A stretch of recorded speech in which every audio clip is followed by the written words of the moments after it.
वर्धा जिल्ह्यातील कवठा रेल्वे येथे प्राथमिक आरोग्य केंद्र नाचणगावच्या वतीने नागरिकांसाठी मोफत रक्तदाब, रक्तातील साखर आणि ECG तपासणी शिबिराचे आयोजन करण्यात आले। या आरोग्य शिबिराला ग्रामस्थांनी उत्स्फूर्त प्रतिसाद देत मोठ्या संख्येने सहभाग नोंदवला। आरोग्य सहाय्यक दिलीप उटाणे यांनी नागरिकांनी नियमित बीपी व शुगर तपासणी करून आरोग्याची काळजी घ्यावी असे आवाहन केले, तर सामुदायिक आरोग्य अधिकारी सुप्रिया भगत यांनी असंसर्गजन्य आजार नियंत्रण कार्यक्रमाबाबत सविस्तर मार्गदर्शन केले।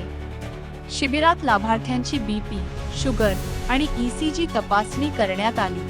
ज्यांच्यामध्ये आजाराची लक्षणे आढळली त्यांना पुढील उपचारासाठी प्राथमिक आरोग्य केंद्रात जाण्याचा सल्ला देण्यात आला।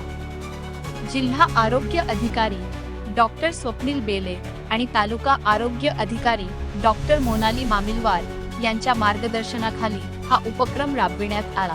शिबिराच्या यशस्वी आयोजनासाठी आरोग्य कर्मचारी, आशा सेविका आणि ग्रामस्थांनी मोलाचे सहकार्य